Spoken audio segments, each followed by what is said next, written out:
So I'm going to start recording now in case anybody wants to go back and listen to these. Okay, part A. Okay, let's take a look at part B. So again, I kind of dotted line showed the original graph of square root of x that you just kind of have in your head. You just kind of know that. And you can see where the graph used to start here at 0, 0. It now starts up here at negative 1, 2. So this graph has gone to the left by 1. So that's a horizontal change, right?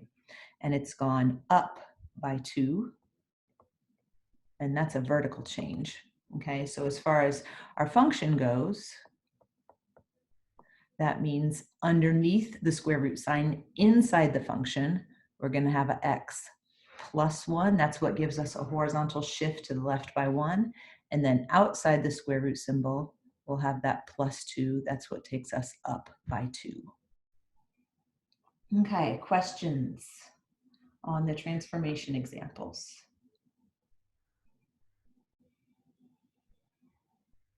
I have a quick question. Yep, go ahead, Jenny. Just on the A, you said reflect over the x-axis. Isn't it the y? Oh my goodness, Jenny, you're absolutely right. It sure is the y. Okay, I just want to make sure. I was looking at my notes too. I was Yes. like, is it? Yes. Did No, I write yeah, that wrong? I said it absolutely backwards. Yeah. Over the y-axis, side to side. Yes, yes. Sorry about that, everyone. So is Good it call. A horizontal reflect, or is it a vertical one? Because no, it's still horizontal. I said the right thing there, because a vertical reflection would be if it started here and then it reflected down to there. Oh, it flipped over the x-axis, over the y-axis. So horizontal was right. I said that right. I just said the wrong axis. Horizontal was right. It flipped over the y-axis. Yeah. Okay, I just wanted to double check on that. No, thank you so much. Thank you for pointing that out. Good job. All right, thanks. Any other questions? Oh, I did buy Okay, let's look at the next one then. Okay, this one came from section 3.6, the second section that we talked about last week. Yeah, I think that was last week. It gave us a quadratic equation. That quadratic equation right now is in standard form, where you have your x squared and then your x and then your constant. And they want us to put this into vertex form. And this is vertex form. This is what we're shooting for right here. There are two ways to do this. I'm going to show you what I think is the easier way. If anybody did it the other way, we can talk about that too. But the easier way, I think, is to use this little vertex formula. Okay. Again, the A, B, and C are the coefficients in standard form. So in this case, A is 2, B is 36, and C is 170. We don't even need C. So we have negative 36 over 2 times 2, which is negative 36 over 4, which is negative 9. So that is the x coordinate of our vertex, and that's what we will plug into our vertex form right there. And then to find k, because a vertex is a point, so we need an x value and a y value, we take whatever answer we got there and plug it into our function. So we'd have 2 times negative 9 squared plus 36 times negative 9 plus 170. Plug that all into your calculator, and it should tell you that that is equal to 8. So that means our vertex, it didn't ask you for this, but our vertex is the point negative 9, 8. And what it really wanted, the question was, write it in vertex form. Okay, I didn't talk about what A is yet, but A is the same whether you're in standard form or vertex form. So A is still 2, even though we've sort of factored it out front. Then we have x minus h. Since our h is negative 9, that's x minus a negative 9, which ends up being x plus 9 inside those parentheses. Don't forget to square it, or it's not a quadratic equation at all. Plus k, and we just said k was 8. So this is the answer for what we're looking for number 2. Now the other way to solve that problem was by completing the square. I think this way is easier, but if anybody wants to see completing the square, I can do it. Will you do it the other way? Of course, Don, I would love to do it the other way. Okay. Let me make some room here. I might need to open a new page. Hold on. Okay, so the original function was 2x squared plus 36x plus 170. Hold on 1 second.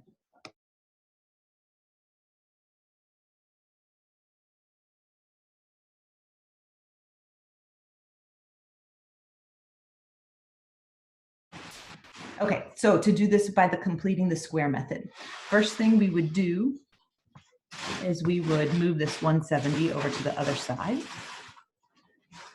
So on the left, we'd have f of x minus 170.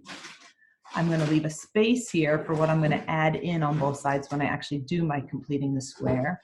And then on the right side, I have this left after I take away the 170. I'm going to factor out that 2 because I can't do completing the square when we have a coefficient on that x squared term. So I need to factor it out. When we did completing the square in the past, we divided it out. Well, now we're not solving an equation, so we can't really divide it out like we did before. So there's our setup. We need to move the 170 over, and we need to factor out the 2 from the x terms. Okay, so then what we're going to add to both sides is b over 2 quantity squared, but don't use your original b of 36, use this new b, because we're really just completing the square on this part right here. Okay, so 18 divided by 2 is 9, 9 squared is 81. One more place where you have to be careful, we didn't really just add 81 to the right-hand side of this equation. We really added 81 times 2 because that 81 is in the parentheses. So when I add to the other side, 81 times 2 is 162. That's what I need on the left. Okay, that was kind of the tricky parts of it. I'll go ahead and finish it out here. We'll combine these like terms. So negative 170 plus 162 is negative 8. And then what I have here underlined in purple, that is now going to be a perfect square trinomial because we designed it that way, because that's the completing the square process. So that factors into x plus 9 quantity squared. Add the 8 to both sides to get it into vertex form.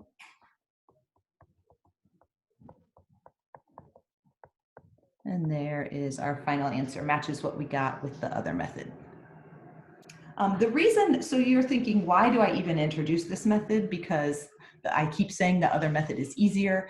If anyone's going on to take Math 137 trigonometry, you do a procedure kind of like this when you do some work with circles. So that's why I do it both ways. So you've at least seen it before if you go on to take Math 137. Okay, any other questions before we move on from our warm-up problems?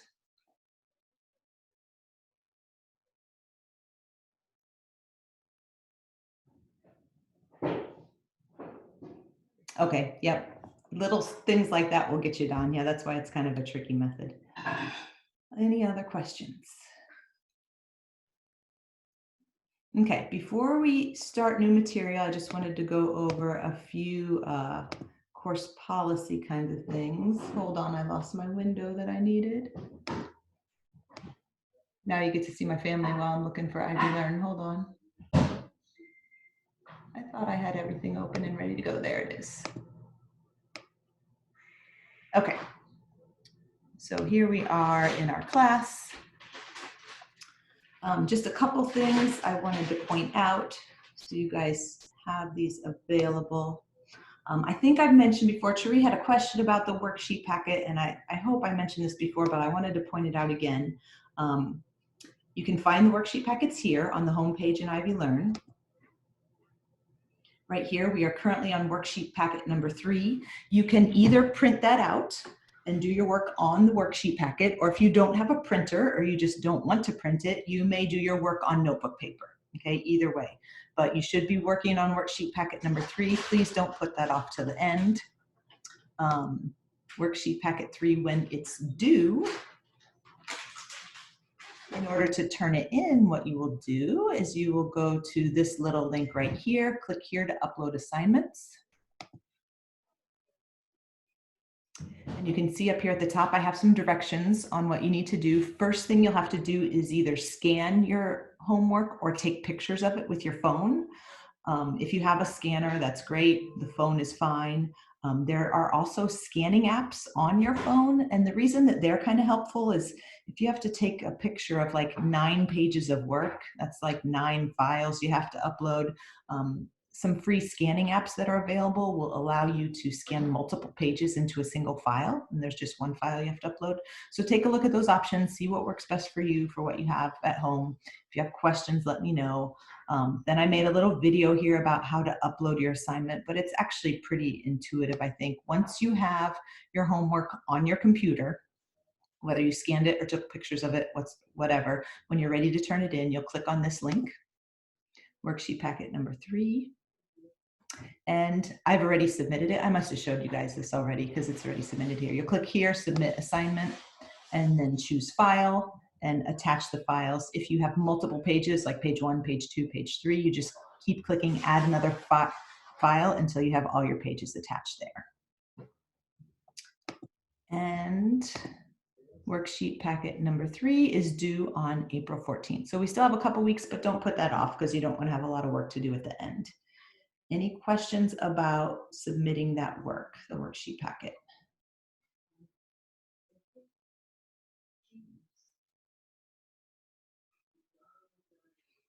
Okay. I think that's all the notes I had for you guys before we get started. Down here, I kind of have our schedule. Here's where we are, March 10th, or week 10, March 31st. So we're going to cover section 3.7 and 4.1 today. That's our new stuff. Here's another place that links to the worksheet packet. And just a reminder that you have section 3.7 and 4.1 due. Don't forget about that WebAssign homework. It's out there waiting for you. And then quiz 4 is coming up also. That's due on the 7th.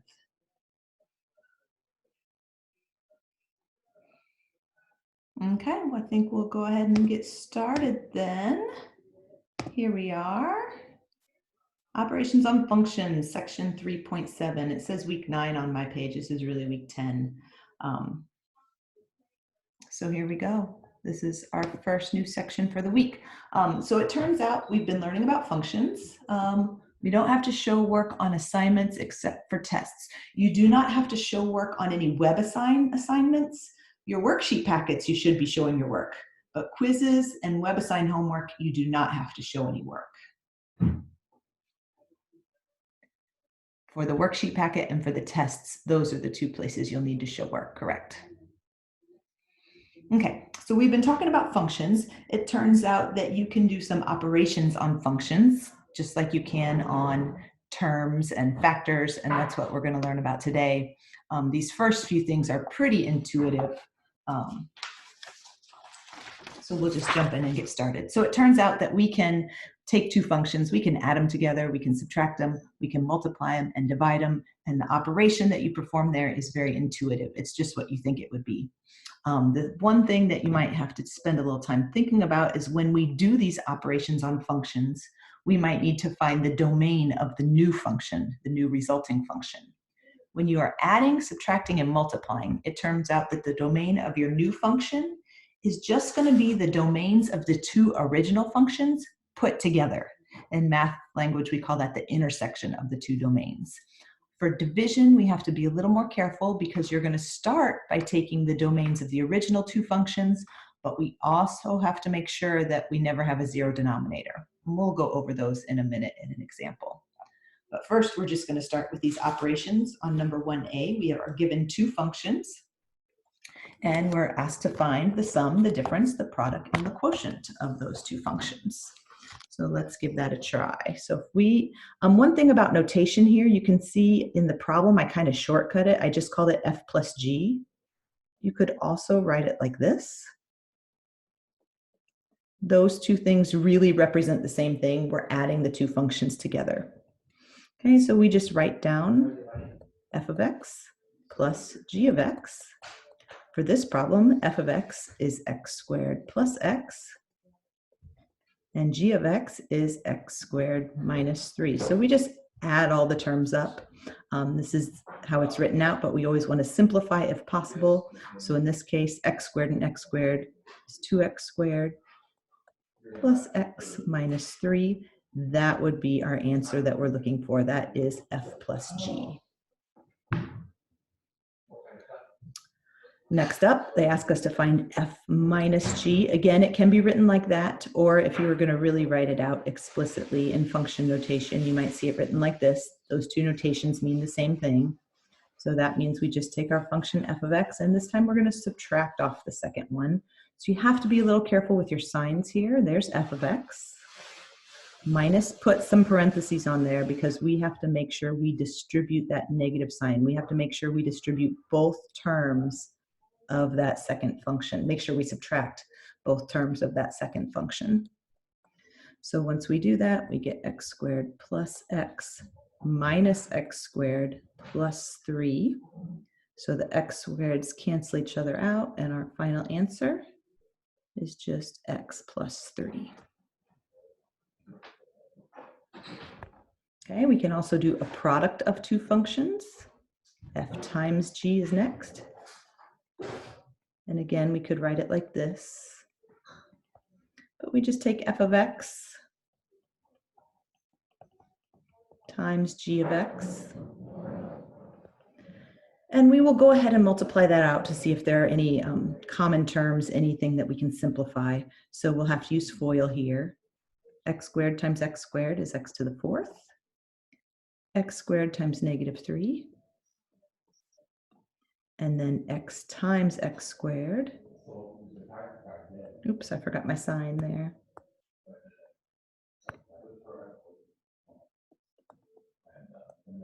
And then x times negative 3. And it turns out we didn't get any common terms, so there's no more simplifying we can do, so we can just leave that as our final answer for our product. And lastly, we have the quotient f divided by g of x. And this one, there's really no simplifying that we can do here. You cannot cancel those two x squareds. Don't even try it. I know it looks very tempting. Do not cancel those x squareds. They are terms, not factors. So that means that this would just be our final answer. There's no simplifying that can be done at all. Okay, any questions on number 1? We just found those operations. We didn't do any domains yet. We're going to do that in part B. Any questions on part A?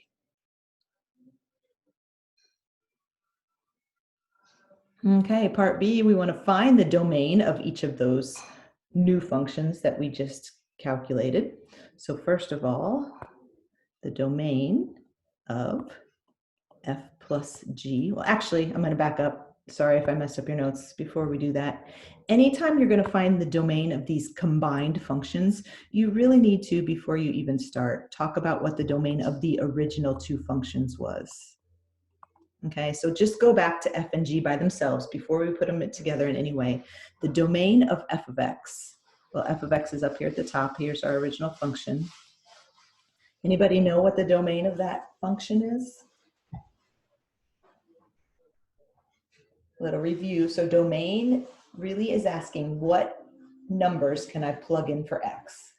And in that function, it does not have any square roots. It doesn't have any fractions. It doesn't have anything funny going on. It's just a nice little polynomial. So that means the domain would be, anybody remember? Yes, that's exactly right, Casey, all real numbers. So the domain of f is all real numbers, negative infinity to positive infinity. And the domain of g of x up here at the top. Well, you might, anybody guess? Domain of g? It's not going to be hard after we figured out the domain of f. Same idea, no fractions, no radicals. So the domain of g is also all real numbers. So that makes this problem not very exciting because that means if we are asked to find the domain of the sum or the difference or the product, what do you think you get when you put together all real numbers plus all real numbers? Well, that means the domain here is also going to be all real numbers. Okay, so for the sum, the difference, and the product, the new domain is also all real numbers. Now it gets just a little bit different when we look at the domain of the quotient. Because this is a quotient, that means we have a denominator, and we know that the denominator can never be 0. So we have to look at our original function, g of x, and I'm actually going to move over here. G of x was x squared minus 3. And we want to make sure that that is never equal to 0. So let's go ahead and solve that. When we add 3, we get that x squared can't be equal to 3. And then to solve that, we need to take the square root of both sides. And that means that x cannot be equal to positive or negative square root of 3. Okay, so our domain would have been all real numbers like it was here, except we have this extra condition we have to throw in there because this is a division problem because it's a quotient.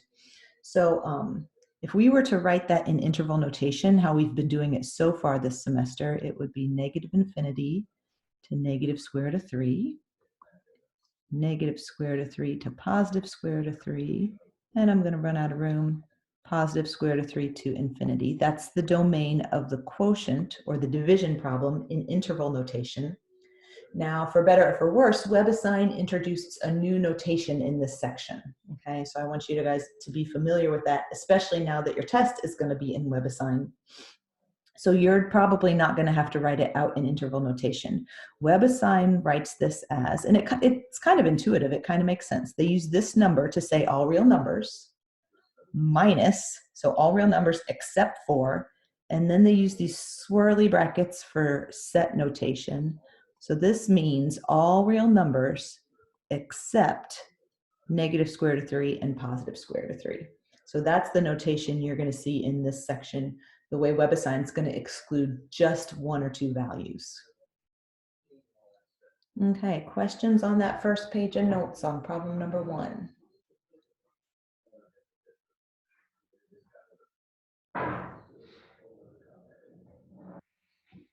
Okay, let's look at some more then. Let's go on to page 2. Oh, you know what I forgot to do? I forgot to ask my first attendance question of the day. We'll do that right now as we're turning to page 2. So last week I asked everybody about what your major is, what you were studying.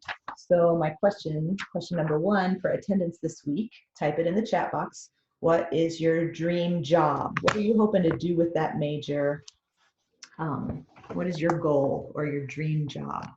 I'll type mine in too. You guys will be shocked to see.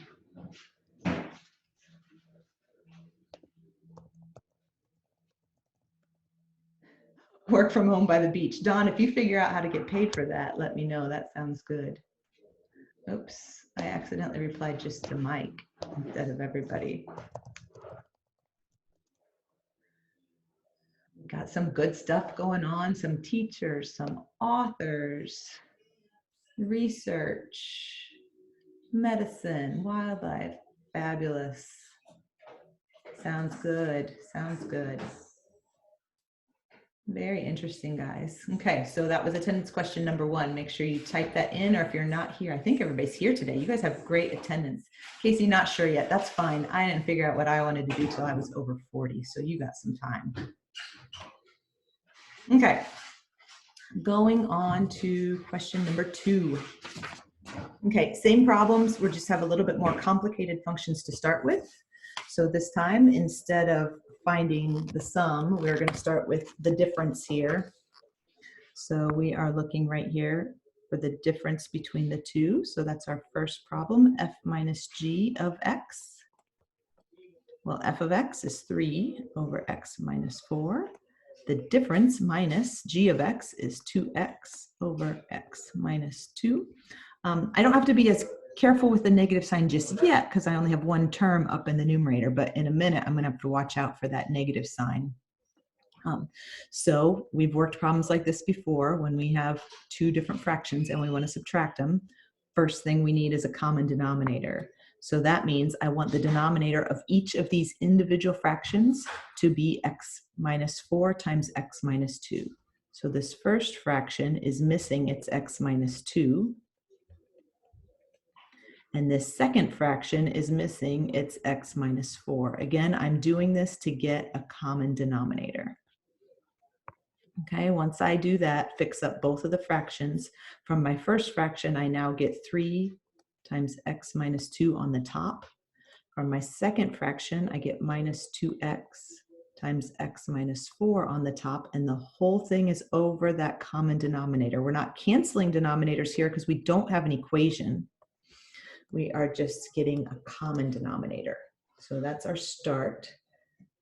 We have a little simplifying we can do there. Go ahead and do that distribution on the top. So we will distribute the 3 and get 3x minus 6. We'll also distribute the minus 2x. We'll get minus 2x squared plus 8x over x minus 4, x minus 2. That denominator is just going to tag along and stay the same now. Any like terms we can combine on the top. You don't have to write the terms in order of the exponents, but I do kind of like to write the x squared term first. So I'm going to put that first. And then I have 3x and 8x. So that's 11x and minus 6, whole thing over x minus 4, x minus 2. So that is my difference of those two functions. Okay, we also want to find on this one the product. Oh, I'll change colors. So next up, we'll do f times g.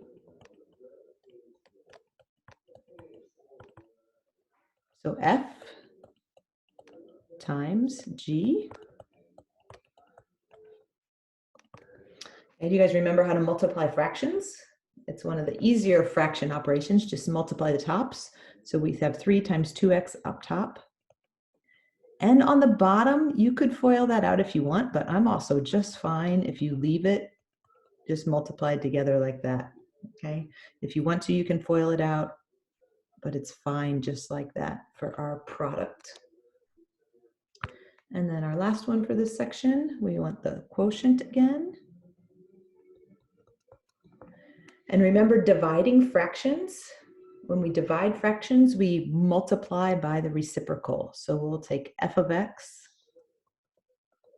times the reciprocal of g of x. So I multiply and flip it upside down. That's how we do the division of fractions.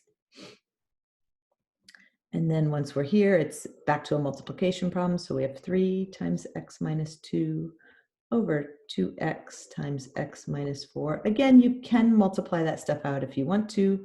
I'm fine if you just leave it like that. If you like to multiply, because I know math is pretty fun. You might just want to do it for fun.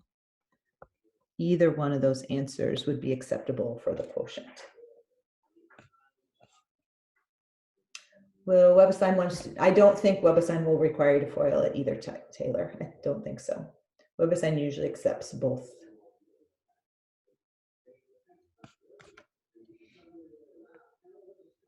Okay, so let's talk about the domains on those 3. On this one, the domain is going to be a little more interesting. Before we talk about our new domains, we need the domains of our original function.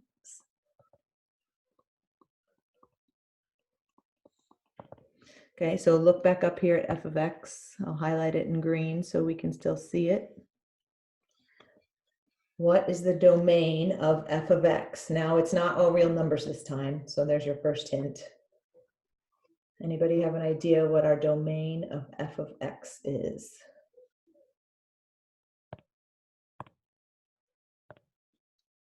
All real but 4, you got it, exactly. So I'm just going to shortcut that and say that x cannot be 4. The reason it cannot be 4 is that would give us 0 in the denominator. So the way we find that is we take the denominator, say that can't be 0, and solve. So there's our domain of f of x, and then similarly g of x up here in yellow at the top, our domain there. X could be anything except for 2, because that would give us a 0 denominator. Again, x minus 2 cannot be 0 because that's a division problem. Okay, now that we know the 2 individual domains, we can put them together. The domain of f minus g and f times g, these are going to be the same. Okay, and we put those 2 domains together, so that means that x cannot be 4 and it also cannot be 2. That's the domain of our combined functions. Again, in WebAssign, that's going to be written as all real numbers except, and it doesn't matter if you put 2, 4 or 4, 2, the order doesn't matter in that set. Okay, so there's our domain of our difference and our product. The domain of the quotient is a little bit different, because we still want to say x cannot be 4 and x cannot be 2. We got to start there. But we also have to check one more thing. We have to make sure that g of x is not equal to 0. Okay, so g of x was 2x over x minus 2. If we don't want that to be equal to 0, basically we can multiply both sides by x minus 2. On the left, those cancel, and we just have 2x. On the right, anything times 0 is still 0, so that means 2x cannot be 0. When we divide both sides by 2, we find out that x cannot be 0. So that means for the domain of our quotient, x can't be 4, it can't be 2, and it also cannot be 0. We need to exclude all three of those numbers. The first two came from our original functions, and the last one came from the fact that we can't let the denominator be 0. So again, in WebAssign, you might see all real numbers except 0, 2, or 4. Okay, questions there?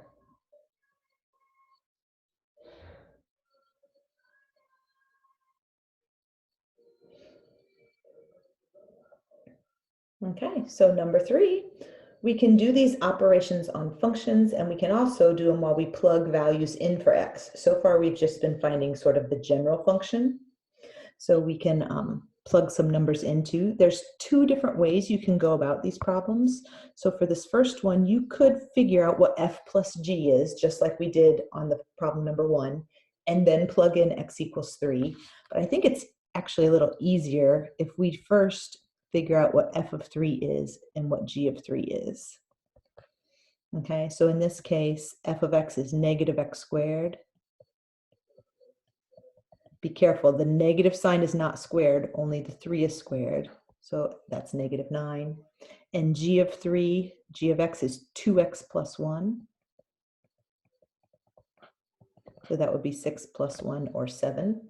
So then using those 2 numbers, f plus g of 3 is the same as f of 3 plus g of 3. And we just found those 2 values already. F of 3 is negative 9 and g of 3 is 7.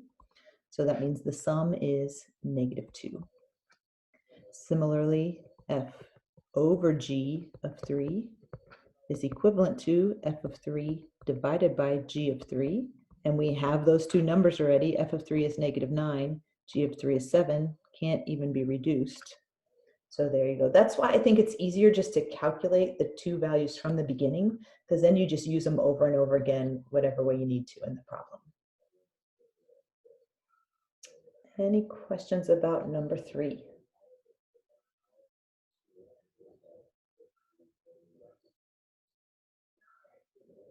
Okay, we'll keep on moving then. Okay, so we did adding, subtracting, multiplying, and dividing. There is one more operation on functions that we need to learn, and this one's going to be new to you guys. We all know how to add, subtract, multiply, and divide. So those first few operations we looked at were very familiar. But we have a new operation called a composite function. And that means we have a new little symbol in here. It looks kind of like the degree sign, except it stays in the middle. It doesn't go up in the air. And when I read this out loud, I usually call this FOG. It's not really a letter O, but it's a new symbol that we have that means composite function. And when we have composite functions, what's going on is we have one function which becomes the input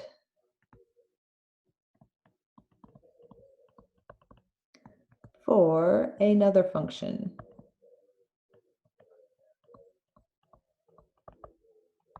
So usually when we input something into a function, it's just a number like 3, which is what we did in the last example. Now we're going to input something into a function, and it's going to be an entire other function or an entire expression. So this is the definition up here at the top.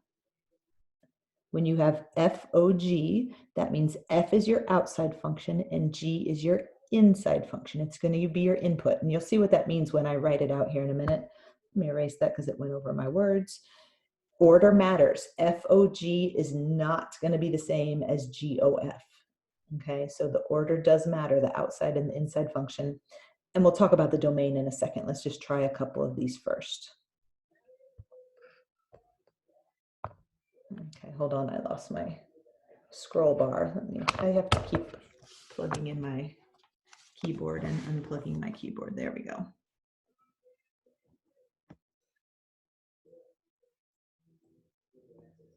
Okay, so here we go on this first one. We want to find the composite FOG of X.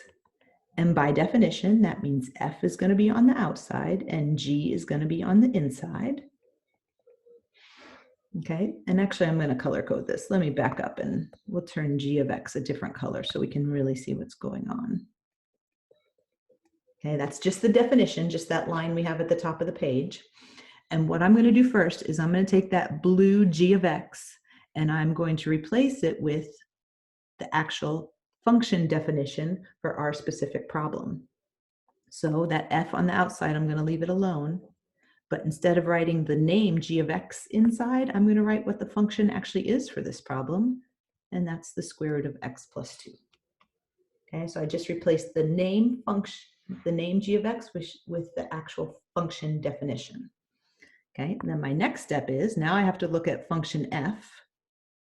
Okay, so F is X squared minus 3X.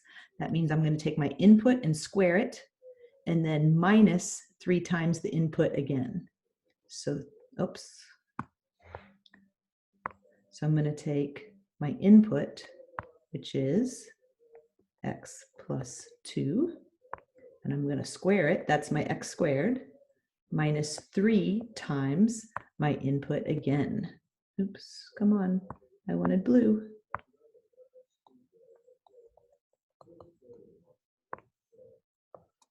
Okay, so see how this is the function definition of F, something squared minus 3 times something, and G is my something that's inside there. Function inception. Okay, so I'm not done. I should go ahead and simplify this any way that I can. There's not a lot to do except in this first term right here, the radical and the exponent cancel each other. So that ends up just being plain old X plus 2 minus 3 square root of X plus 2. You cannot distribute that negative 3. You can't go into the square root. We just leave it just like that. That is our composite function.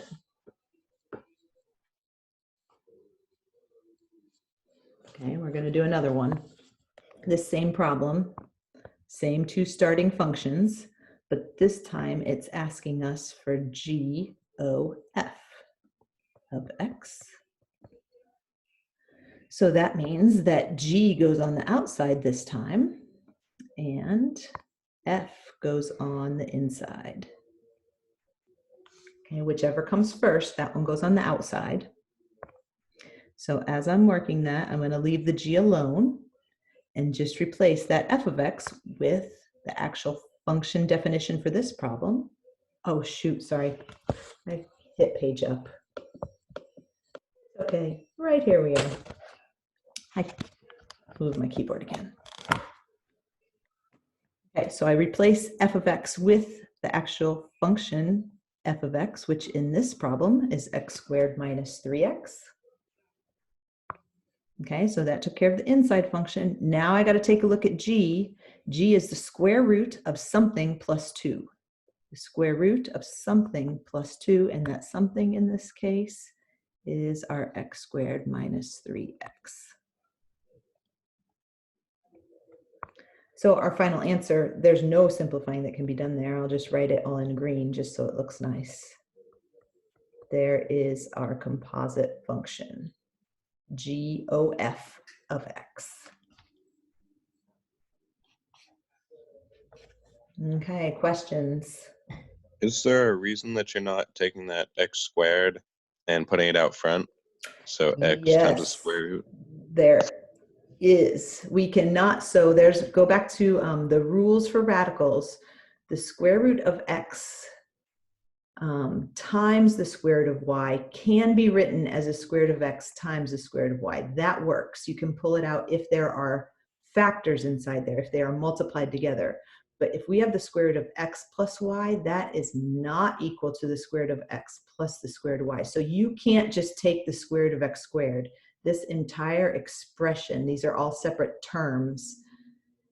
It's kind of like the same thing as x plus y squared is not just equal to x squared plus y squared. You'd have to FOIL that out. It just, the math doesn't work. Does that answer your question? Yeah, thank you. Okay. Yep. And typically you cannot do things like take the square root or cancel unless things are factored. And here they're not factored. We have that x squared minus 3x. Those are terms, so we can't simplify that any further. Other questions? Good one. Okay, so after we find these composite functions, we could also be asked to find the domain of these new composite functions.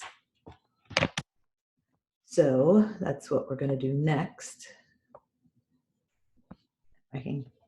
My computer is giving me a little trouble today. I hope it stays with us. Okay, so find the domain of g of f of x from 4a. So that function that we just did,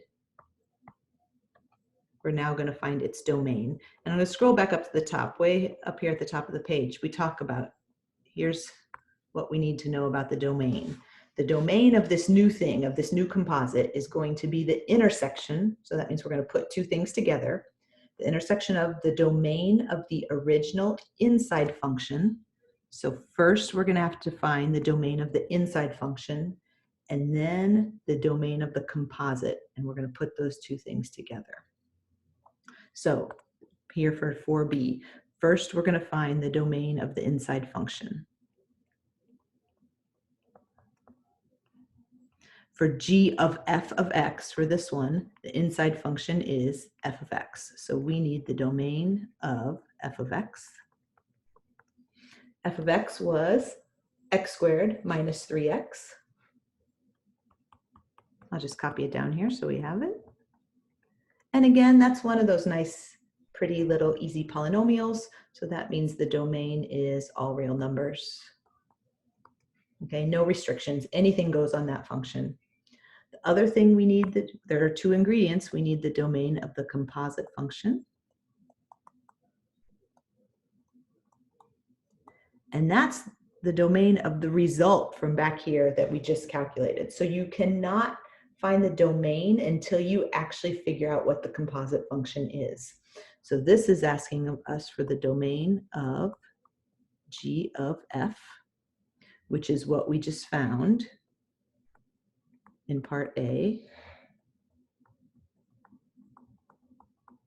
You need the domain of that thing.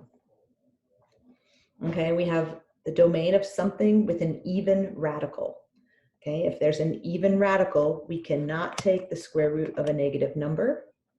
So to find the domain of this guy, we have to take whatever's under that radical symbol and make sure that that is greater than or equal to 0. Okay, this is a really fun problem. Do you know why? Because that's a quadratic inequality. And quadratic inequalities came from section 2.7, where we did our nifty little sign charts. You guys remember those? So to solve this, we'll go ahead and factor it first. That's the easy step. So this factors into x2 and 1.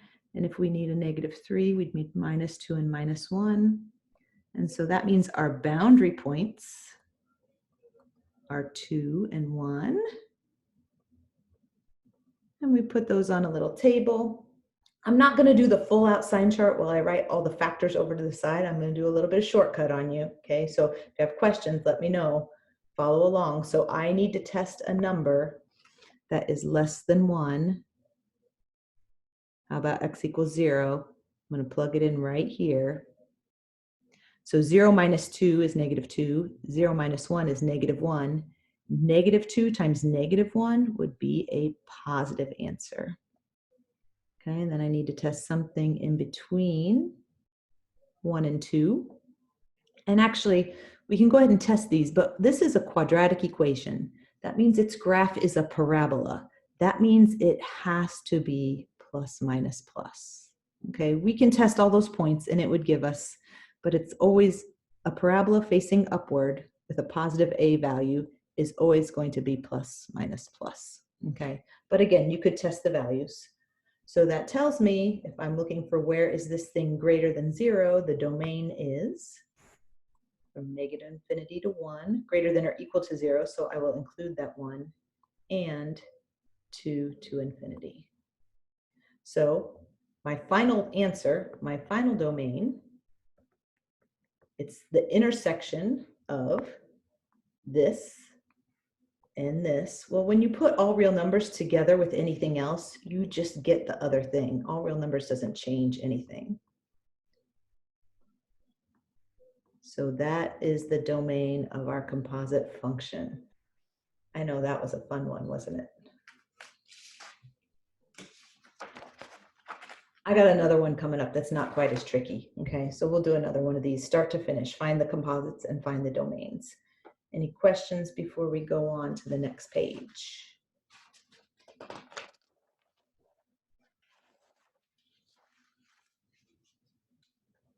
Okay, we'll go to page 4 then, problem number 5.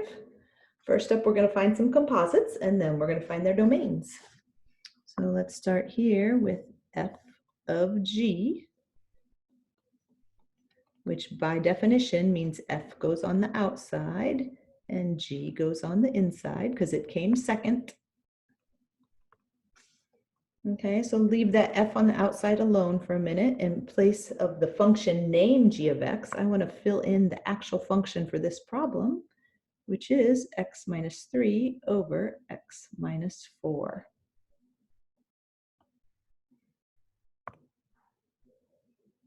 Okay, so we took care of the inside and the g. Now we got to take care of the outside and the f. And our function definition for f is up there at the top. It's something minus 1 divided by something minus 2. And that something is, in this case, x minus 3 over x minus 4. That whole thing minus 1 on the top. And again, the input minus 2 on the bottom. Okay, we do need to simplify that, but I want to see if anybody has questions before we go on.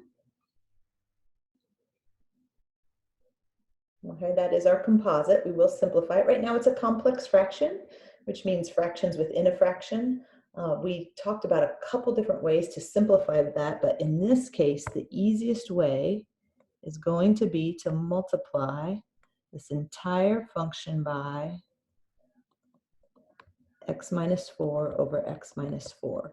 Remember, when we have a function, that's like multiplying it by the constant over 1. So I'm going to distribute that in, both on the top and on the bottom. On the top, good things happen because in this first term, the x minus 4 cancels, and we're just left with x minus 3. Minus 1, there it doesn't cancel, so we do get a new x minus 4 in that second term. Okay, then on the bottom, again, when I distribute it, it's going to cancel that denominator. I'm left with an x minus 3. I also have to distribute to the negative 2. It does not cancel there.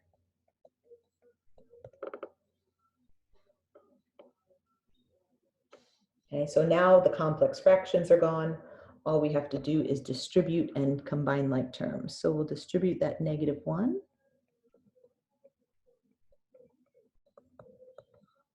And we'll distribute the negative 2.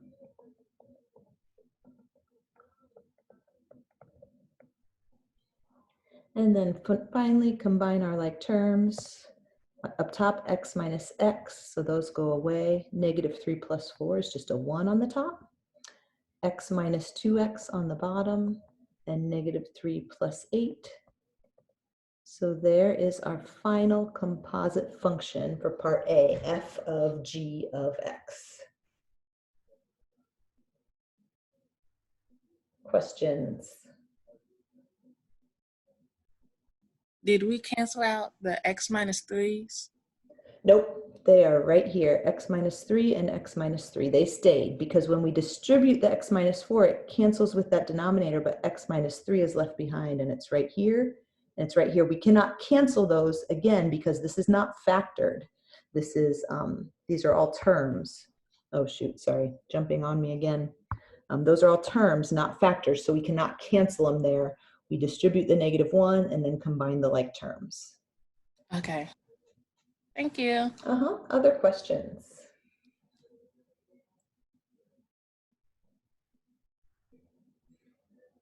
Okay, we have a part B to this problem. We found f of g of x.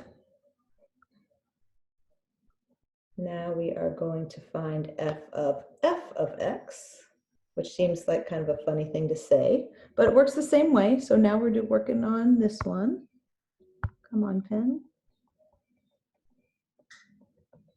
So what does that mean? Well, that means f is the outside function, and f is also the inside function. Which seems a little weird, but it works the same way. So first thing we'll do is replace that inside f, the blue one. So f is x minus 1 over x minus 2.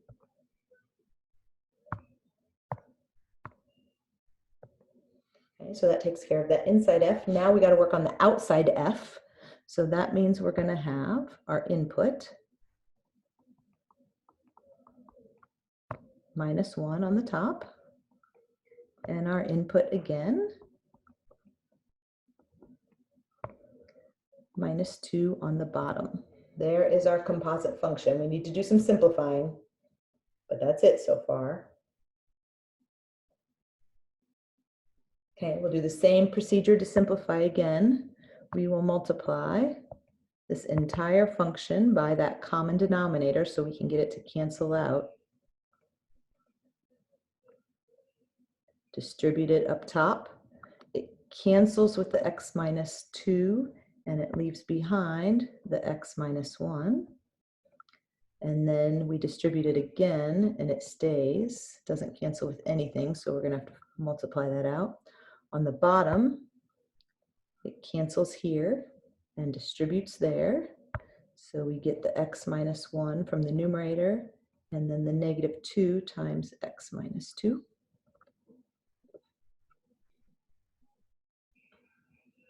Distribute up top and distribute on the bottom. Combine your like terms. Again, on top, the x's cancel and we get 1. On the bottom, again, we get a -x, but this time a +3. There is our second composite function. Any questions?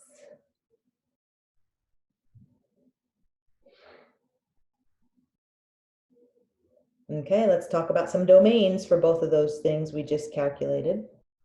So number 5b asks us to find the domain of f of g of x. When we are asked to find the domain of a composite, we need two things. We need the domain of the original inside function. Okay, so in this case, f of g, g is the inside function, so that means we need the domain of g of x. Okay, so look back at g of x at the top of the page. G of x is a rational expression, and it has a denominator, and we know that denominator can't be 0. So again, x cannot be 4. The other thing we need is the domain of the composite. The composite is what we calculated in part A. In part A, we found that f of g of x was 1 over -x plus 5. So again, we have to make sure that denominator is not 0. So if we took -x plus 5, said that that can't be 0, that means that -x can't be -5, or x cannot be 5. So from this part of the puzzle, we get that x can't be 5. So our final answer, we take those two together, the conditions of number 1 and number 2, and that means that x cannot be 4 or 5. Either one of those numbers would give us a problem. That's more the kind of domain calculation that I would expect you to be able to do, more than that first example that I went over.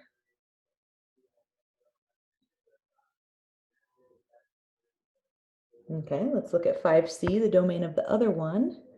So again, we need to start with the domain of the inside function. And in this case, that means the domain of f of x. And if you look back to the top of the page, f of x had an x minus 2 in the denominator, so that means that x cannot be 2. And then you need the domain of the composite. And that's what we found in part A above.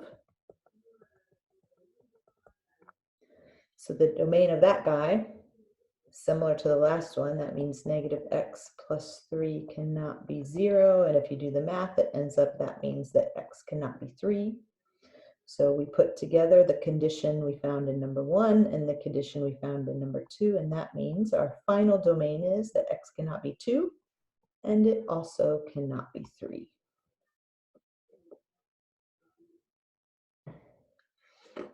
Okay, any questions?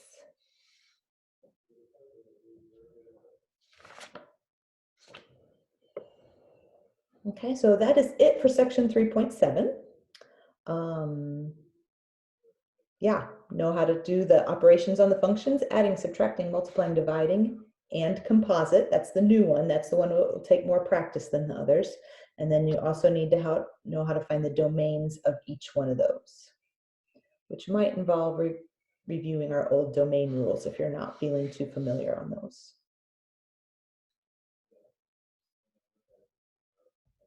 Okay, if we don't have any questions, we will move on to section 4.1. 4.1, we are going to be graphing polynomials. And polynomials are well-behaved functions. They don't have any square roots in them. They don't have any variables in the denominator. They're going to give us nice, smooth graphs. And that leads me to my attendance question number 2. Because polynomials, when you graph them, kind of look like roller coasters. My question number 2 is, what is your favorite roller coaster? And you would have to know that my favorite roller coaster is probably something lame like the log flume, because I get really motion sick on roller coasters. So you're allowed to say none, or you're allowed to say something like the merry-go-round. But what is your favorite roller coaster? And none of the above is fine. But make sure you type in an answer for attendance question number 2, your favorite roller coaster. This is how I know you guys didn't run away and go make your lunch. You're actually paying attention and following. That's fine, James. I don't really either. Motion sickness. The big one at Holiday World. I like it. Yep, as long as you have any kind of answer in there, typed in there, that's fine. Cedar Point's a big one. Yeah, I know. Last time I went to Cedar Point with my family, I took a book and I would walk around with them and then sit and read a book while they stood in line for the roller coasters. Pretty boring.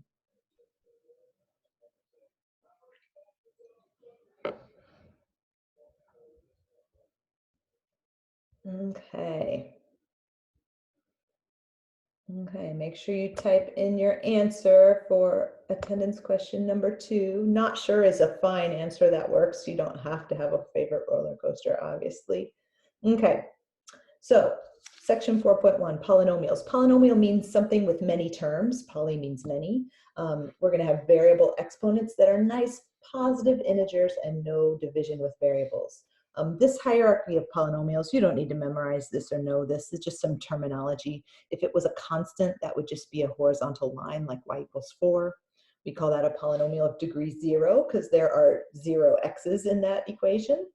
A linear equation, that would be something like y equals mx plus b. Okay, that's of degree 1 because the highest exponent we see is a 1. And the graph would be some kind of straight line. We have quadratic polynomials that would have an x squared in it, degree 2. The degree is always just the highest exponent. Its graph is a parabola. That's what we studied in section 3.6. And then we could go even higher. That's what we're going to look at here, graphing things of degree 3, degree 4, degree 5. They do have special names like cubic, quartic, and quintic, but you don't need to know those. The next thing I have here, the intermediate value theorem. Again, not something you have to memorize. That's just sort of the math theory of why we can graph these the way we do. And here's kind of the basic approach we're going to take when we're graphing polynomials. The thing to keep in mind is these are not going to be precise graphs. They are going to be rough sketches that just give us the basic shape of the polynomial. So we're not going to be plotting a million points and doing anything really precise. We're just going to get a nice smooth curve, kind of like the shape of a roller coaster. So first thing we're going to do when we're graphing polynomials is find our x and y intercepts. We know how to do that. We've done that for a bunch of different kinds of graphs. And then we're going to use our sign chart skills to determine where our function is positive and where it's negative, because what that's going to tell us about the graph is where it's above the x-axis and where it's below the x-axis. And then we're going to go ahead and sketch that graph. Okay, so here's an example of the kind of directions you might have in a problem like this. Find all values of x such that your function is greater than 0 and your function is less than 0, and then sketch the graph of that function. Okay, so we're going to start off with our intercepts. Your x-intercept comes when y is equal to 0, or in this case, it's f of x. This one is nice because it is all factored for us and ready to go. So to figure out when that equation is equal to 0, we would just have to take each one of those factors and set them equal to 0. So one of our x-intercepts would happen at 3. One of our x-intercepts would be at -2. And one of our x-intercepts would be at 4. If we were going to write those out officially, we'd write them as ordered pairs. Okay, but that's not the question. We just need those values. We're just going to leave them like that. And then our y-intercept, instead of putting y equals 0, we put x equals 0.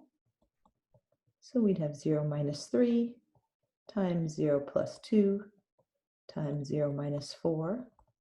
-3 times +2 times -4 would be a +24. Again, that would be an ordered pair if we were going to write it out formally, but we don't need to worry about that. So let's go ahead and plot those things that we have. We know that we're going to cross the x-axis here at +3. We know we're going to cross the x-axis here at +4. And we know we're going to cross the x-axis here at -2. Now, 24 would be off the charts. Maybe if we count by, I don't think count by 2s, maybe count by 3s, 3, 6, 9, 12, 18, 21, 24. I'm just going to label that point as 24, 0. It's not to scale because that would be really high off our graph. That's what I mean by a rough sketch. Okay, so we know we have to connect those 3 points somehow. And what we're going to do next is make a sign chart. Take those x-intercepts that we just plotted, put them in order. Okay, then we put our factors over here on the side. Hopefully this, oh, let me scoot it over a little further so I have room. I didn't get quite over far enough there. Hopefully this is going to feel familiar. We did this way back in section 2.7. I know it's been a while. Okay, so we are looking for positive and negative signs for each one of those intervals that we determined from our x-intercepts. Okay, so we need a test value, maybe x equals -4. Okay, if I had -4 minus 3, well, that's still negative. -4 plus 2 is also negative. Oh, wait a second. I copied it down wrong. It was a -4, wasn't it? Not a +4. Yes. And -4 minus 4 is also negative. A negative times a negative times a negative means our function is going to be negative in that interval. Then let's pick another test value, something between -2 and 3. I like to use 0 when I can. 0 minus 3, 0 plus 2, and 0 minus 4. A negative times a positive times a negative means our function is positive in that interval. A test value between 3 and 4, we have to use a decimal because there are no whole numbers between there. So x equals 3.5. 3.5 minus 3 is positive. 3.5 plus 2. 3.5 minus 4. A positive times a negative gives us a negative function value in that interval. And then lastly, we need a number greater than 4. And we ended up with a positive, positive, positive, positive. Okay, so this row of signs here at the end, that's going to let us answer this first question at the top, and that's also going to let us draw our graph. Okay, so let's start with the question at the top of the page. It said, for what x values is f of x greater than 0?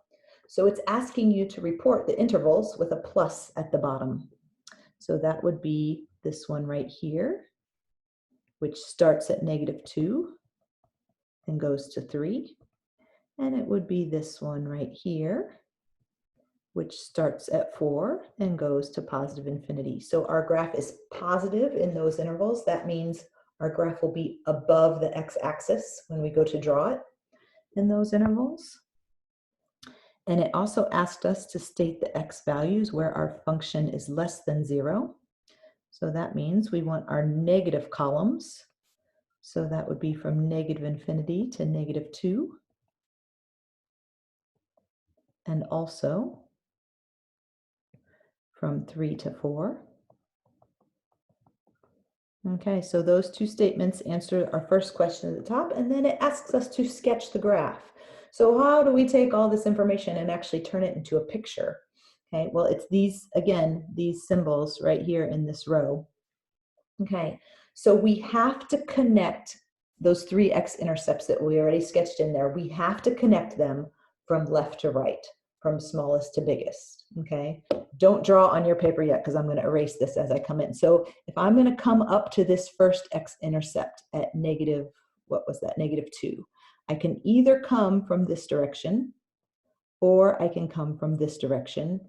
And the sign in that first column tells me it's negative. So that means it has to be that our graph is coming in from this direction. It is negative until we get to that first x-intercept. And then it changes. Our next column had a positive at the bottom. So that means in between these two next intercepts, it's got to stay above the x-axis. It's got to be positive. And we also happen to know it has to go through that point we found through our y-intercept. Okay, then how do I get from 3 to 4? Should my line be above the graph or below the graph? Well, I look at the sign at the bottom of that column. Since the sign is minus, that means I have to be below the graph to go from 3 to 4. And then from 4 on, I could either, again, don't write this yet, I could either head up that way or I could turn around and come back down. Okay, well, how do I know which one I'm doing? I look at the last sign. The last sign is a plus. So that means it has to shoot off up in that direction. Now that is a pretty ugly graph. It's wiggly. I don't really know how far down this little dip would go, but that's all we're looking for, the general shape of the curve, that it goes up and then it goes down and then it goes back up again, okay? And when you're doing these in WebAssign, there'll be multiple choice anyway, so you won't even have to draw them, okay? That's our first polynomial graph. Any questions?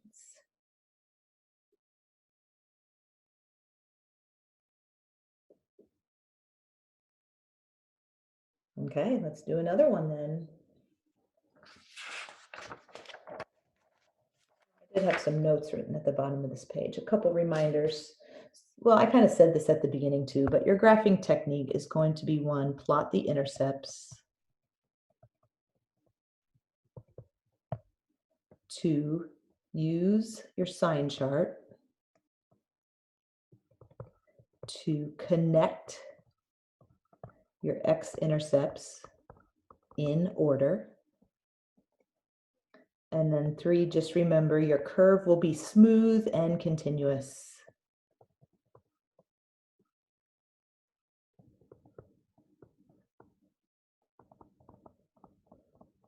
You shouldn't have any like sharp corners or bends or things like that. It will be a nice, like a roller coaster. I keep talking about roller coasters. Nice smooth curve. Okay, so same directions. We're going to do that same procedure, start to finish. So we'll start off with our intercepts again. Okay, y-intercept. For our y-intercept, that means x is 0.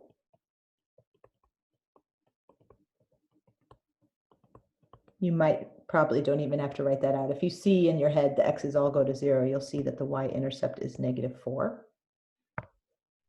Our x-intercept always takes a little more work.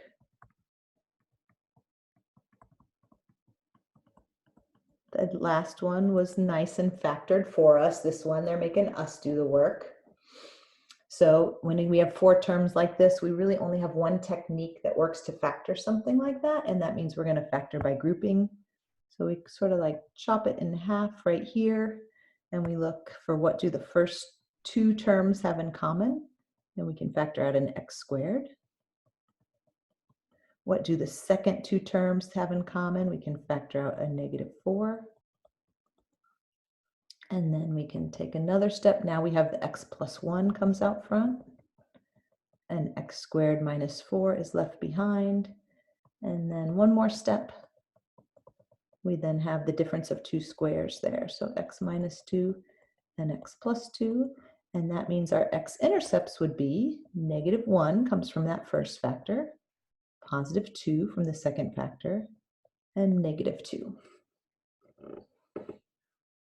Okay, you don't have to plot those yet, but I usually, once I find them, I usually just go ahead and put them on the graph. We'll do them in a minute if you don't do it now. -1, +2, and -2. Those are our x-intercepts, and then y equals -4. Okay, so the next thing we want to do is make a sign chart based on those x-intercepts. Sort your x-intercepts from smallest to biggest. Write your factors over here on the side.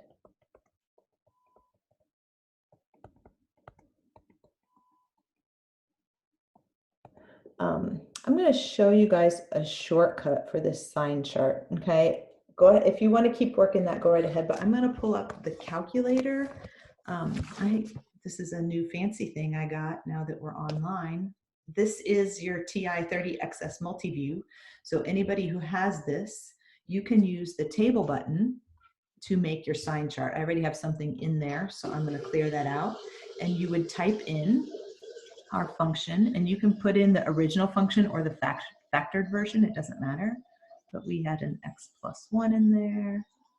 We had an x minus 2. And we had a x plus 2. Okay, so there's our polynomial function. Once you have it typed in there under your table button, you would then hit enter. And I don't want to type any numbers in here. I just want it to ask me for x values. Ask is already highlighted, but if ask is not highlighted for you, you would arrow down and hit enter, and then arrow down to OK and hit enter. And now I can type in any x values I want. So for that sign chart we were working on, to test this first interval, I need a number less than -2. So maybe -3 is my test value.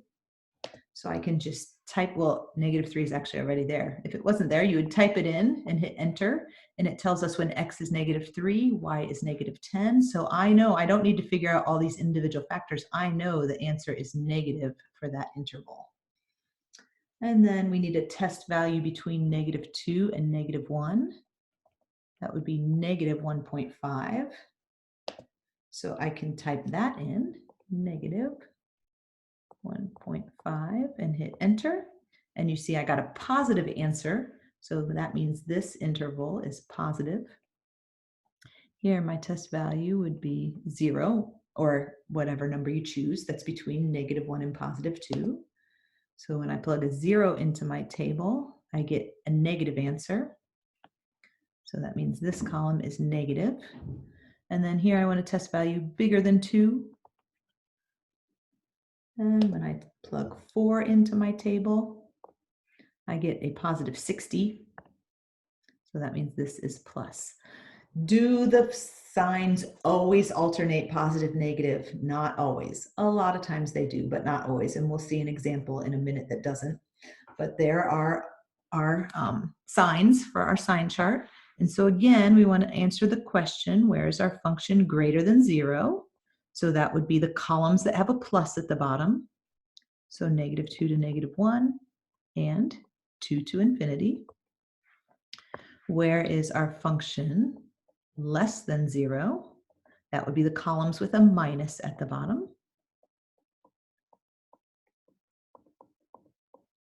Okay, so that's the answer to the first part of the question. And the second part of the question asks us to sketch the graph. And again, following these signs at the bottom of your sign chart is how you're going to sketch the graph. Connect your x-intercepts in order. Before our first x-intercept, we have to be negative. That means I have to be down here below the x-axis, coming in. After that next x-intercept, I'm going to be positive. That means in between these two, it's got to bump up like that. Then it goes to negative. So in between my next two x-intercepts, it's got to be below the x-axis. And then my last column is positive. So that means over here, oops, I didn't. I thought I switched. That means over here, we have to be above the x-axis. Again, it would be a smoother curve than that, but you get the idea. My drawings are not great, but that's roughly what your polynomial would look like. Any questions on example number 2?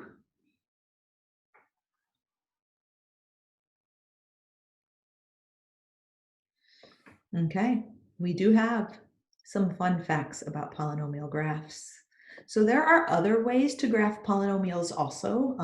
Since we already learned a sign chart, I feel like that's kind of the easiest way for us because we already have that in our toolbox, but there are some other clues about polynomials that can help us graph them. And we're going to talk about multiplicity again in another section, but here's a term that we're going to introduce. The multiplicity is the number of times a factor repeats in a polynomial. And the hint is look at the exponent on the factor. Okay, so before we get to the next 2 lines, just scroll back and look. So if we look right here at this factored version of our polynomial, x plus 1 is to the first power. That means the multiplicity of -1 is just 1. X minus 2 is raised to the first power. There's no exponent, so the multiplicity of this intercept is 1. These all have a multiplicity of 1 because we didn't have any exponents. But when we get to the next page, you're going to see this factor thing. See how we have some exponents in there? They're going to have different multiplicities. It turns out if your multiplicity is odd, at that x-intercept, your graph is going to cross the x-axis. So if this is our x-intercept, it's going to cross through like that. That's for odd multiplicity. If your multiplicity for your intercept is even, it's not going to cross through. It's going to hit it and go right back down again. It's going to bounce off or just touch at that intercept. So that's what it looks like if you have even multiplicity. The way I remember this is I know x squared is a parabola. 2 is an even number. So any even number is going to have sort of that little parabola shape there. A straight line like y equals mx plus b, that's x to the first power, and that goes straight through. It's going to cross through the intercept. Okay, so same directions here. We're just also going to mention the multiplicity as we work through this problem. Okay, so first off, we'll find our intercepts. So our x-intercepts means we put y equal to 0. And this one is nice again because it's factored. So don't forget, take that first factor and set it equal to 0 also. Every factor set equal to 0 to find our intercepts.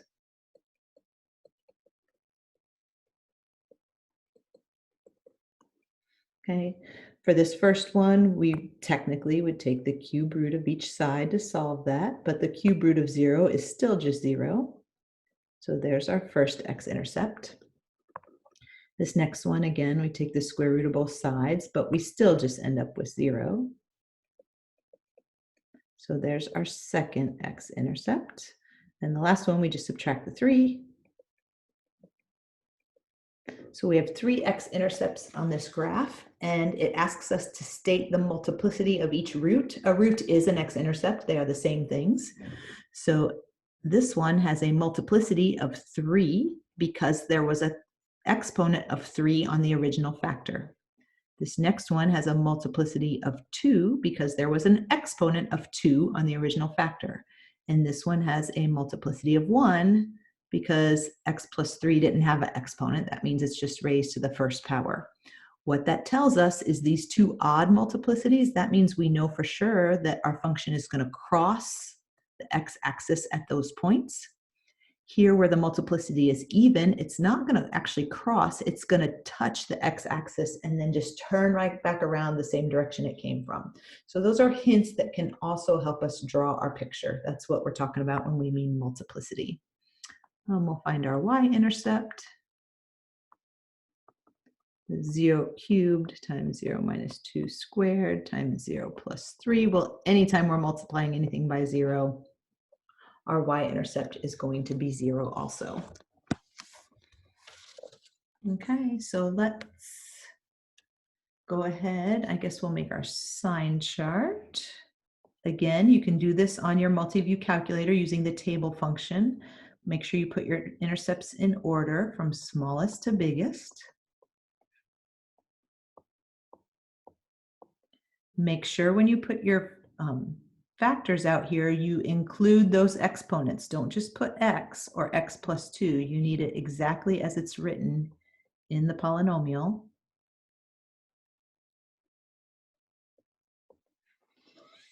Okay, pick your test values.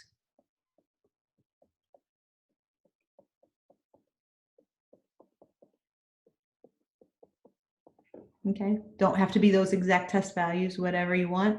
I'm going to do this a little quickly. I think you guys know how to fill out a sign chart now. If you need help with it, ask me. I'll be happy to go over it with you outside of class. But basically, this one ends up being plus, and then minus, and then plus, and then hold on to your hats, people. It's plus again. See, I told you they don't always change. They don't always alternate. There's our sign chart, so we can use that to answer the question, where is our function greater than 0? And where is our function less than 0? We just write out our intervals. I can't just make this one continuous interval because technically speaking, it's not greater than 0 at 2. It is exactly equal to 0. So that's why I have to keep that split up into 2 separate intervals. Okay, there's our positive negatives. Let's see what we can do about drawing here. So first, put in your intercepts. So we had a y-intercept at 0. Our x-intercepts were 0 and positive 2 and negative 3. Okay, then we'll look at our first column here. Positive, that means that over here it has to be above the x-axis. And actually, I could abandon my sign chart for now and use these hints to draw the rest, okay? At x equals negative 3, it's got to cross, so that means it's got to go down here. At x equals 0, it's going to also cross, so it's got to go through and go above. And then at x equals 2, it's going to touch, so that's where it would just come down and then turn around and go back up. And you can see that matches our sign chart also. Wow, that's really wiggly, isn't it? Here it's positive. Down here it's negative, and then we have a positive section and another positive section. Okay, you guys have been awfully quiet during this section. No questions? Anybody? You still out there? Is you still awake? Come on, somebody type something in the chat back. Robert says yes, he's awake. Thank you, Robert. I appreciate that sign of life. James is maybe awake. Okay, at least you're honest. That's good. Okay. Okay, people are there. Okay, excellent. It just feels so weird to be here in my dining room, not really having anyone to talk to, but that's okay. Okay, example number 3, done. Another fun fact, okay? These graphs look like a W. That one is like a W, a wiggly kind of sideways W. Turning points, okay? So turning points are when the graph changes from increasing to decreasing. Polynomials have at most the degree -1 turning points, okay? So if you think about like an x squared function, we know that looks like this. The turning point would be right here. It's going downhill and then it's going uphill. A quadratic equation is a parabola that has 1 turning point because that's the exponent -1, okay? If you have an x cubed function, that could have at most 2 turning points. If you have an x to the 4th function, that could have at most 3 turning points. We're really not going to, we talked a little bit about multiplicity. We're really going to not do much with turning points at all. And our final fun fact, okay, again, if you didn't want to use a sign chart to graph, this would be another way to do it. Sometimes when people teach about polynomials, they talk about the end behavior of these graphs. And that means what happens to the graph at the tails, far to the left or far to the right, meaning what's happening to the graph when x gets really, really big or when x gets really, really small. And it turns out there's a pattern to this end behavior, okay? If we have a function with an odd degree, like its highest exponent is a 3 or a 5 or a 7, that means no matter what happens in the middle, that graph is going to be going downhill, way over there on the left, uphill, way over on the right, and in the middle, who knows what's going on. It could be craziness inside there, but the tails for any odd degree function with a positive leading term are going to be down on the left and up on the right. If you had an odd degree function, but this time a negative leading term, those tails are going to flip directions, okay? Meaning the one on the left is going to be the one going up and the one on the right going down. And again, who knows what's happening in the middle? This is just talking about the end behavior, the 2 tails. So any odd degree function, the tails are going to be headed opposite directions, one up and one down.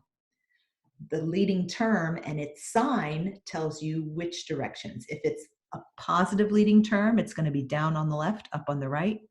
A negative leading term is up on the left, down on the right. Now, an even degree function, like an x squared or an x to the 4th or an x to the 6th, is going to have tails that head in the same direction. If the leading term is positive, both the tails are going to be up, and who knows what happens in the middle. If the leading term is negative, both tails are going to be down, and who knows what happens in the middle. Okay, it could be just a quadratic, or it could have a bunch of wiggles in between, but the tails are always going to do the same thing. And if we scroll back to the couple that we graphed already, let's look at this one, number 2. So notice number 2, this has an x cubed. That means it is an odd degree function, and the coefficient of x cubed is 1, so that means it's positive. So that means the left-hand tail has to be down and the right-hand tail has to be up. And we match that. We are down over here and up over here, and we had a little wiggle there in the middle, okay? This one that we just did, the degree of this one, to get the degree, since this one's factored, we kind of have to add up all those exponents. So we have an x cubed and an x squared and an x. So 3 plus 2 plus 1, that would be 6. So this one is an even degree function. And you can imagine, since the x's are all positive, if we multiplied that all out, the leading term would be positive. Okay, and so an even degree function with a positive leading term has both of the tails going up. And you can see we had that in this graph.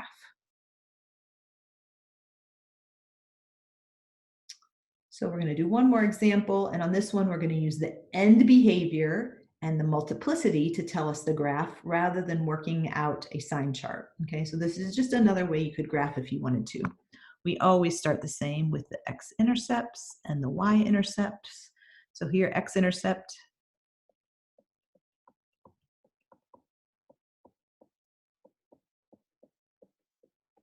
it's not factored, so we need to factor it. First, look for a GCF.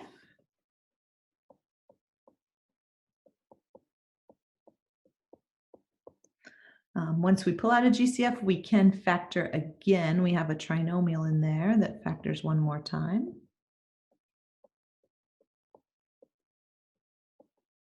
To get a positive 3, we would need a plus 4 and a minus 1. So we have 3 x-intercepts. We have x squared equals 0, which gives us x equals 0. X plus 4 gives us an x equals negative 4. And an x minus 1 gives us x equals positive 1. There's our intercepts. And let's look at the multiplicity of each one. X equals 0 came from x squared, so its multiplicity is 2. Negative 4 came from x plus 4, so its multiplicity is 1. Same thing for that one. So this is going to be a touch because it's even. This is a cross because it's odd, and this is a cross. Those are hints we're going to use when we go to graph. And then our y-intercept, put a 0 in for x. 3 times 0, not 30. It's just 0 also. Okay, so nothing much from our y-intercept. And then let's talk about our end behavior. Okay, this function, the highest exponent we see is a 4. So that means that this is an even degree function. And that x to the 4th, the coefficient is a positive 1. So that means it is a positive leading term. Even and positive, picture touchdown. Both ends are up in the air. Okay, so our end behavior and our multiplicity are enough to draw this graph.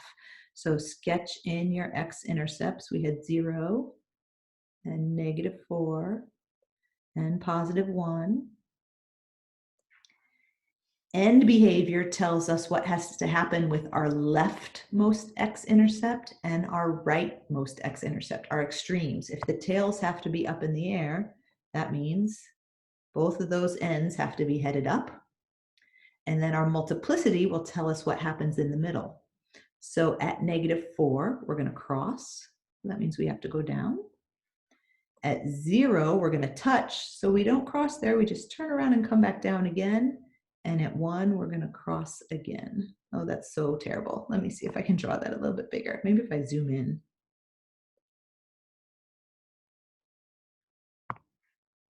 Let's see if I can draw that a little better. So we are crossing at -4. We are touching at 0, and then we are crossing at 1. Something like that. Kind of another funny looking W. Or a roller coaster. Okay, that's it. I do have some practice problems on the next page. Those were really for when we were in face-to-face class. I feel like you guys have sat through a lot, and paying attention to a video for this long is challenging. So those practice problems will be worked out and posted in Ivy Learn if you want to take a look at them, or if you want to, come see me on Zoom sometime during office hours or something. I'll be happy to go through those with you. But that is all the material for today. We didn't go the full 2 hours and 50 minutes because online class. If you get 0 for the x-intercept, is it safe to assume that the y-intercept is 0 as well? Yes, it is, Robert, because these are all functions, and a function can only have one y-intercept. It cannot have more than one because of the vertical line test from a long time ago. But that means that yes, if 0 is an x-intercept, it will be the y-intercept. Good observation, yes. Any other questions, comments, thoughts? If you guys feel like you're good to go, you are welcome to sign off. You answered your 2 attendance questions. Email me or come to my office hours if you have questions. Do not forget to work on your WebAssign homework and your worksheet packets. I'm going to stick around and stay on here and answer questions, but if you feel like you're set, feel free to leave the meeting, and I'll see you guys next week. Thanks, everybody. I'm going to stick around. Let me know if you have questions.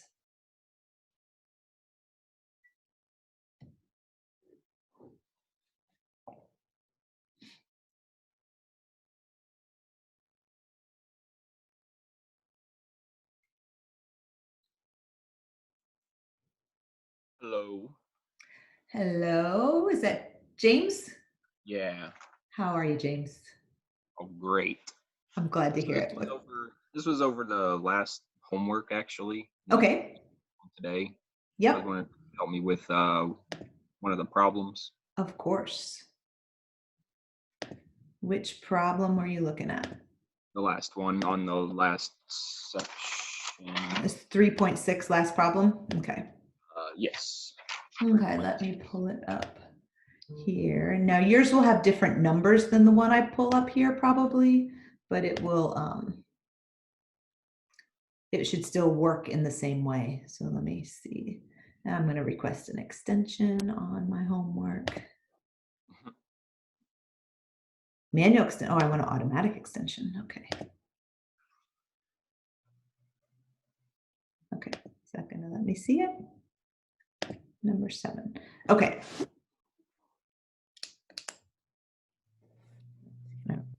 I'm opening it up so I can write on it, I hope. There we go. Okay, so this one works a lot like the previous problem. It's just that instead of stating the points for you, they gave you a picture. So we still have our vertex, which is h and k, and we still have another ordered pair, which is going to be x and f of x. So, and actually, hold on, I am going to stop the recording now that we're done with class.